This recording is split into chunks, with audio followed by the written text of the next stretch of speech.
The afternoon sun hung high over the royal palace, its golden spires glinting like beacons of majesty.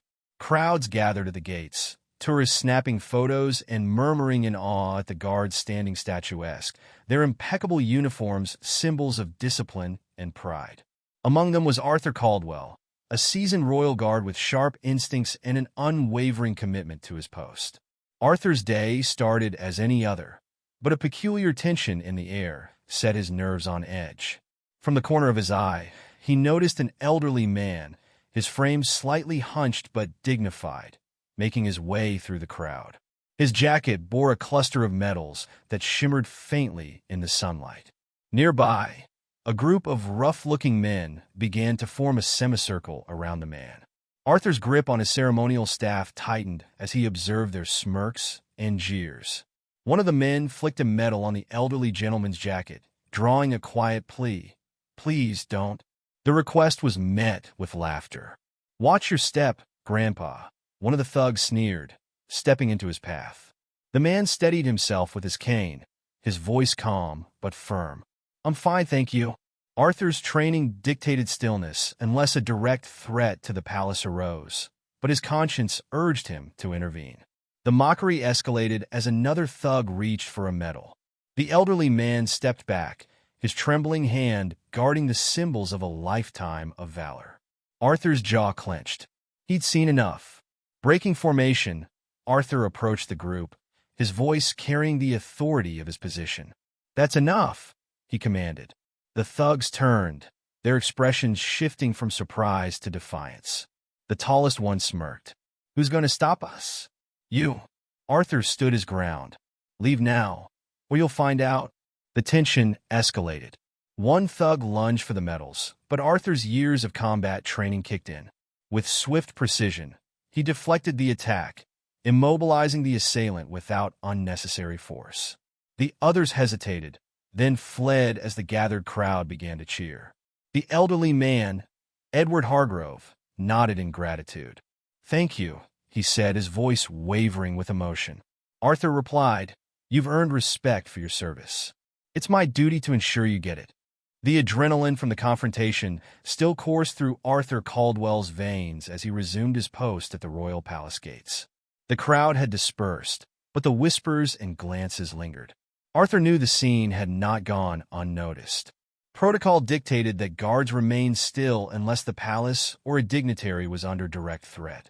What he had done, breaking formation to confront those thugs, was technically a breach of the rules. Not long after the incident, Arthur received a summons from Captain Eleanor Brandt, a woman known for her unwavering adherence to the Royal Guard's code. As he entered her office, her piercing gaze met his, the silence between them heavy with anticipation. "You broke formation," she began, her tone sharp but controlled. "Explain yourself, Caldwell." Arthur's posture was rigid, his voice steady as he recounted the events. "Captain, the elderly gentleman was being harassed. His medals, symbols of his service, were at risk of being defiled. I assessed the situation as a potential escalation and acted to prevent further harm." Captain Brandt leaned back, her fingers steepled. "While your intentions were noble, you know the rules are clear. Guards are not to abandon their posts except under direct orders or immediate threats to the palace." Arthur nodded. "I understand, ma'am, but I couldn't stand by while a veteran, a man who gave his life to his country, was disrespected. I'd do it again if necessary." For a moment, Captain Brandt's expression softened, though she quickly masked it with her usual stern demeanor.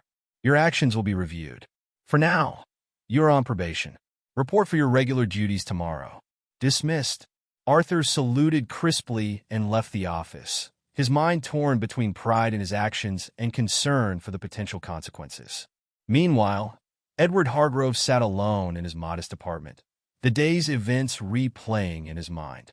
He had faced danger in his youth as a soldier, but the incident at the palace gates left him shaken in a way he hadn't felt in decades. Despite his trembling hands, he carefully polished his medals, their shine a small comfort against the memory of those men's mocking laughter. That evening, Edward's neighbor, Mrs. Grayson, knocked on his door. "I saw what happened in the news," she said, her tone both concerned and admiring. "That guard, Caldwell, he's a good man. Do you think you'll be safe? Edward sighed, glancing at his medals. I've faced worse. But those men, they seemed determined. I just hope it's over. However, it wasn't over. 2 days later, Edward received word from another neighbor that the same thugs had been spotted loitering near his building. This time, their intent seemed more deliberate, scouting entrances, asking questions about him. With a growing sense of unease, Edward picked up his phone and called the only person he felt he could trust, Arthur Caldwell. They're back, Edward said, his voice trembling.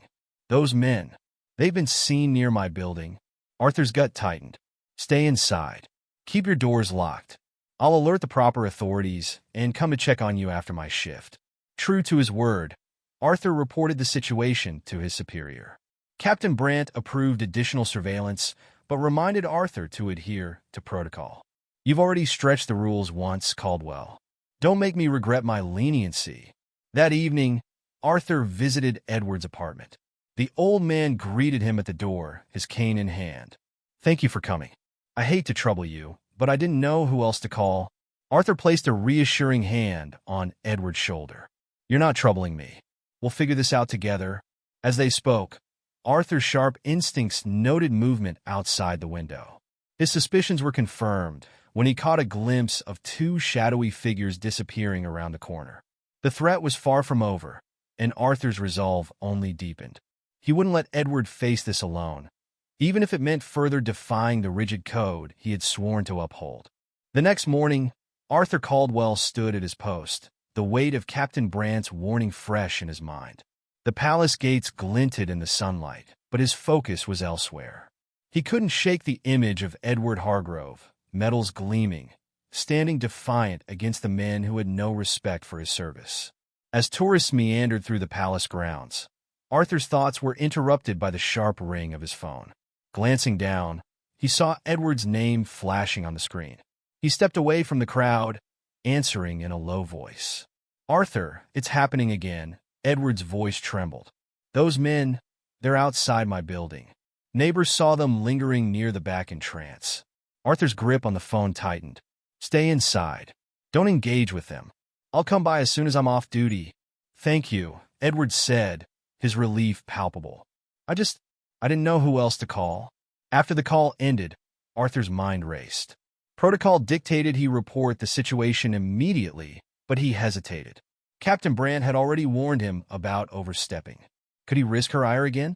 He decided to take the cautious route and informed his superior officer, Sergeant William Harper. Harper, a grizzled veteran, listened carefully. You did the right thing reporting this, Harper said. But don't act without authorization. We'll send someone to investigate. Arthur nodded, though his gut told him waiting might cost precious time. He resolved to check on Edward himself once his shift ended. As the day wore on, tension coiled tighter within him, each minute feeling like an eternity. By the time Arthur arrived at Edward's apartment that evening, the sun was dipping below the horizon, casting long shadows across the quiet street. Edward greeted him at the door, his cane in hand, and worry etched into his face. Thank you for coming, Edward said. I haven't seen them myself, but neighbors say they've been skulking around for hours. Arthur's sharp eyes scanned the street as he stepped inside. Keep the doors locked, and don't answer unless it's someone you trust. I'll do a sweep outside. Edward hesitated. Be careful. These men don't seem to have much to lose. Arthur gave a curt nod before stepping back out into the cool evening air. He moved quietly along the perimeter of the building, every sense on high alert. Near the back entrance, he spotted them. 2 figures lurking in the alley, their hushed voices carrying just enough to confirm their intentions. He's an old man. Easy target, one of them said. Yeah, but that guard from the palace messed things up. We'll have to wait for the right moment, replied the other. Arthur stepped out of the shadows, his voice cutting through the quiet. The right moment is now. Leave or deal with me. The men froze, their bravado faltering as they recognized him. One of them sneered, stepping forward. You're out of uniform now, soldier boy. What are you going to do? Whatever it takes to keep Mr. Hargrove safe, Arthur replied, his tone low and firm. The second man reached into his pocket, but Arthur was faster. Years of training guided his movements as he disarmed the man with a swift motion, sending him stumbling back. The first man hesitated, then bolted down the alley, his companion following close behind. Arthur watched until they disappeared into the night, his chest heaving. Satisfied they were gone for now, he returned to Edward's apartment. "They won't be back tonight," Arthur said, his voice steady despite the adrenaline coursing through him. Edward nodded, gratitude shining in his eyes. "You've done more for me than I could ever repay." Arthur shook his head. "It's not about repayment. It's about what's right." As the two men shared a quiet moment of understanding, Arthur knew this battle wasn't over. But he also knew he wouldn't face it alone. Together, they'd stand against whatever came next. The story of Arthur Caldwell's bravery and Edward Hargrove's resilience spread swiftly, capturing public admiration. News outlets lauded the Royal Guard's courage, while commentators praised the palace for fostering such dedication. In response, the royal palace announced a ceremony to honor Arthur and Edward, a gesture that resonated deeply with both the public and the armed forces.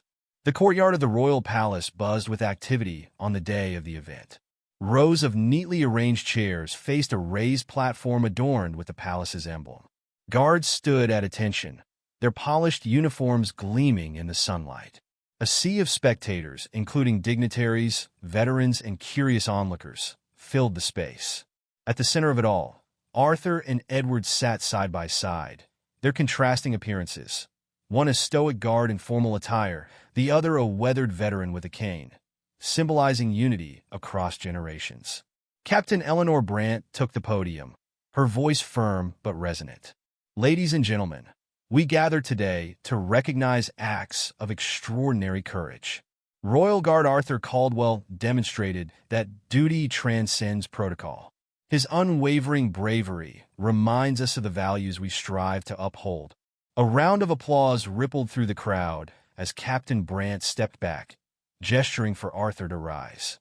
He stood with practiced precision, the embodiment of discipline and pride. Captain Brant pinned a medal to his uniform, a shining commendation for his actions. "Thank you, Captain," Arthur said, his voice steady. "But this recognition belongs as much to Mr. Hargrove as it does to me. Without his service and the sacrifices he's made, none of us would be here today." Edward's eyes glistened as he rose with the help of his cane. A quiet hush fell over the audience as he approached the podium. "These medals I wear," he began, his voice steady despite the emotion underlying his words, "represent sacrifices made long ago. They're not just symbols of war's hardships, but of resilience and unity. Today, I stand before you, humbled by the bravery of this young man who reminded me that those values endure." A wave of applause erupted, many in the crowd rising to their feet. Edward bowed slightly before returning to his seat, the weight of his words hanging in the air. As the ceremony concluded, well-wishers crowded around Arthur and Edward. Veterans approached Edward to share their gratitude, while young guards sought Arthur's advice. Among them was Ava Sinclair, one of Arthur's closest colleagues. "You've set the bar high, Caldwell," Ava said with a grin. "Don't expect us all to be so heroic." Arthur chuckled. "Just doing my duty, Sinclair." Edward, meanwhile, found himself surrounded by a group of children, their wide eyes fixed on his medals. One boy, no older than 10, asked, "Did you fight bad guys, Mr. Hargrove?" Edward knelt as best he could, a warm smile on his face. "Yes, but it wasn't just about fighting. It was about protecting people and standing up for what's right. That's what matters most." Later that evening, as the sun dipped below the horizon, Arthur and Edward found a quiet moment near the palace gardens. The crowd had thinned, leaving only the soft rustle of leaves and the distant hum of the city. "It feels strange to be celebrated for something that felt so instinctive," Arthur admitted, his hands clasped behind his back. Edward nodded, leaning on his cane. "True courage often does. But your instincts were right. You saw someone in need and acted, even when it meant risking your position. That's rare." Arthur glanced at Edward, his expression thoughtful. "You've faced worse than those men. What kept you going?" A wistful smile crossed Edward's face. "The belief that what I was fighting for mattered, and the hope that the next generation, your generation would carry those values forward. They shared a moment of silence, the bond between them unspoken but profound. Arthur finally broke the quiet. If they come back, I'll be ready. Edward chuckled. I have no doubt. But tonight, let's enjoy the peace you've earned for both of us. The recognition ceremony marked not just the end of an ordeal, but the beginning of a legacy. Arthur's actions inspired changes within the royal guard, prompting discussions on balancing duty with moral responsibility. Edward's story became a touchstone for resilience, shared in classrooms and memorials across the country. In the days that followed, Arthur returned to his post with a renewed sense of purpose. Tourists continued to pass by, snapping photos of the stoic guards. Few knew the full story behind Arthur Caldwell's quiet determination, but those who did understood that courage often lies in the moments when rules are bent to uphold what is right. Far from the palace gates, Edward Hargrove returned to his modest apartment, his medals shining brightly in their case. Though his steps were slower, his spirit was unbroken. The world, he knew, still held men and women willing to stand for what mattered. And for that, he was grateful. The courtyard of the royal palace had emptied, the echoes of applause fading into the evening air. Arthur Caldwell stood near the gates, watching as Edward Hargrove walked away, his cane tapping rhythmically against the cobblestones. The sunlight caught the polished metals on Edward's chest, casting tiny reflections that danced across the path. Arthur's chest swelled with a quiet pride. The ceremony had honored them both, but it was Edward's words that lingered. You've reminded me that honor still exists. The guard's shift had ended hours ago, yet Arthur remained rooted to the spot. His commitment to his post, and to the values it represented, felt stronger than ever. He straightened his posture, inhaling deeply as the scent of blooming roses from the palace gardens drifted on the breeze. The weight of the day began to settle, replaced by a renewed sense of purpose. Later that night, Arthur returned to his small apartment. The uniform he wore a stark contrast to the modest surroundings. The walls were bare save for a single framed photo of his late father, a former royal guard himself. Arthur sat heavily in his chair, removing his cap and setting it gently on the table. His fingers brushed against the medal he'd been awarded that afternoon, and he turned it over in his hand, the embossed insignia glinting in the dim light. Memories of the past weeks swirled in his mind. The confrontation with the thugs, the tension of breaking protocol, and the recognition that followed all seemed surreal. Yet amidst it all, what struck Arthur most was the bond he'd formed with Edward Hargrove. The old veteran's resilience and humility had left an indelible mark. As Arthur traced the medal's edges, a knock sounded at the door. Startled, he rose and opened it to find Ava Sinclair, his colleague and trusted confidant, holding a steaming cup of tea in one hand and a curious expression on her face. You weren't at the usual spot after the ceremony, Ava said, stepping inside without waiting for an invitation. Thought you could use this. Arthur accepted the tea with a grateful nod. Thanks, Ava. Just needed some time to think. She glanced at the medal on the table. Big day for you. For both of you. Arthur sighed. It was, but it's not about the recognition. Edward deserved that moment more than anyone. He's been through so much, and yet he still stands tall. Ava sat opposite him, her gaze softening. You both earned it, but I get it. Moments like this aren't just about medals. They're about the people we protect and what we stand for. Arthur nodded slowly. It's just seeing Edward's strength reminded me of why I joined the Guard in the first place. To protect, yes, but also to uphold something greater than myself. Ava smiled, raising her cup. Here's to that. The next morning, Arthur resumed his duties at the palace gates. The usual rhythm of the day returned, with tourists lining up for photos and passing guards nodding in acknowledgement. Yet something felt different. Arthur's resolve, sharpened by the events of the past weeks, made every salute and every step more purposeful. Around midday, a familiar figure appeared in the crowd. Edward Hargrove stood near the gates, his medals gleaming in the sunlight. Arthur's lips twitched into a faint smile as he stepped forward. Mr. Hargrove, Arthur greeted, his tone formal but warm. Good to see you again. Edward chuckled. Just came to enjoy the gardens. Thought I'd stop by, and see how the palace's finest are holding up. Arthur gestured toward a shaded bench nearby. Join me for a moment? I'm due for a break. The two men sat in companionable silence, the gentle rustle of leaves providing a soothing backdrop. After a while, Edward spoke. You know, Arthur, this place represents so much. History, duty, honor. It's easy to forget the faces behind those ideals. Arthur nodded. It's the people who give meaning to what we do here. You remind me of that. Edward smiled faintly, his gaze fixed on the distant spires of the palace. And you remind me that the future is in good hands. That evening, as Arthur stood at his post, a quiet sense of fulfillment settled over him. The path he had chosen wasn't without challenges, but it was one he would walk with pride. For every Edward Hargrove who crossed his path, Arthur knew he would stand unwavering, a steadfast protector of both the past and the future. Far from the palace, Edward returned to his apartment. He placed his medals carefully in their case, his heart lighter than it had been in years. For the first time in a long while, he felt truly safe, and as he drifted off to sleep, he knew that honor, both given and received, had found its rightful place. In the weeks that followed the ceremony, Arthur Caldwell's actions reverberated far beyond the walls of the royal palace. His story, paired with Edward Hargrove's quiet resilience, became a beacon of inspiration. Within the royal guard, discussions about duty and morality took on new weight.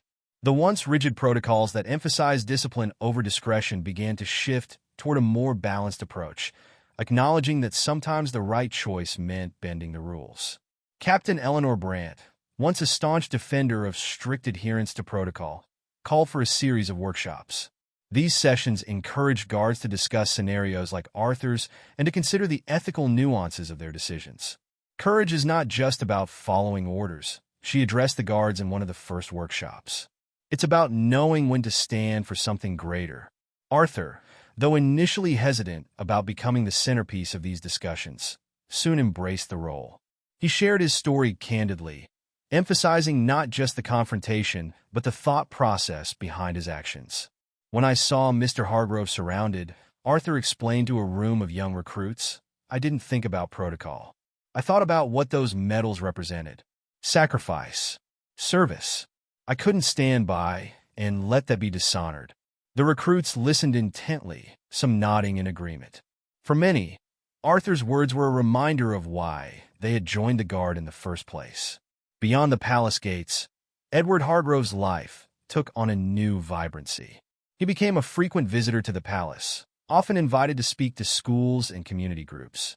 His stories of service and perseverance captivated audiences, particularly the younger generations who saw in him a living embodiment of history. One afternoon, Edward stood before a group of schoolchildren in the palace gardens, his medals gleaming in the sun. He held up one in particular, a faded bronze medallion with a frayed ribbon. This medal, he said, was awarded to me for bravery during a battle long ago. But bravery isn't just about fighting. It's about standing up for what's right, no matter the cost. And sometimes, it's about having the courage to accept help when you need it. One child raised his hand. Was Arthur brave too? Edward smiled warmly. Arthur was the bravest of us all. He didn't just protect me. He reminded me that honor still matters. Arthur, watching from the sidelines, felt a swell of emotion. He'd always seen his duty as a quiet, thankless task, but Edward's words gave it a new depth of meaning. As time passed, the bond between Arthur and Edward deepened. They often met for tea or quiet walks through the city, their conversations ranging from light-hearted banter to reflections on their shared experiences. For Arthur, these moments were a grounding force, a reminder that his choices had lasting impact. One crisp autumn morning, Edward invited Arthur to visit a local veterans memorial. The two men stood side by side, their silhouettes framed by the towering granite wall etched with names. Edward ran his fingers over one of the inscriptions, his voice soft. I served with this man. He was just 19 when he fell. Back then, we didn't think about legacy. We just thought about surviving.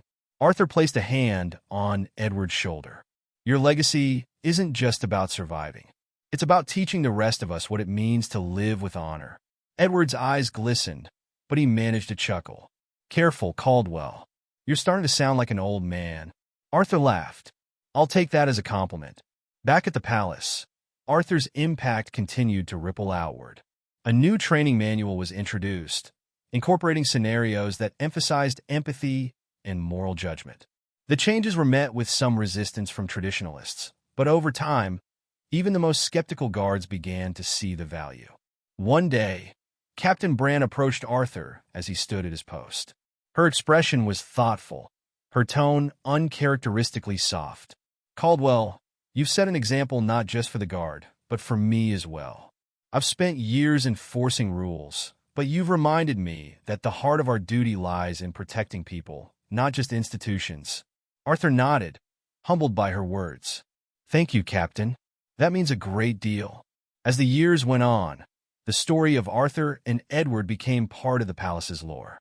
Tour guides wove their tale into narratives for visitors, and a small plaque near the gates commemorated the moment when courage transcended protocol. Edward's visits grew less frequent as his health declined, but his spirit remained unyielding. On his last visit to the palace, he and Arthur shared a final conversation beneath the ancient oak tree in the gardens. "This place will always hold a special meaning for me," Edward said, his voice tinged with fatigue, but rich with gratitude. "Not because of the medals or the ceremony, but because of the people. People like you." Arthur's throat tightened. "And it's people like you who remind us why we serve." When Edward passed away months later, the palace held a small memorial in his honor. Arthur, dressed in full uniform, stood at attention as the bugle played. Among the mourners were veterans, guards, and countless others whose lives Edward had touched. As the sun set that evening, Arthur returned to his post. The palace gates stood tall and unyielding, a symbol of tradition and strength. But for Arthur, they also represented something more: the enduring legacy of courage, compassion, and the quiet resolve to do what's right. And as he stood there, watching the world pass by, Arthur Caldwell knew that Edward Hargrove's spirit would always walk beside him, a reminder that true honor lies not in medals, but in the lives we touch.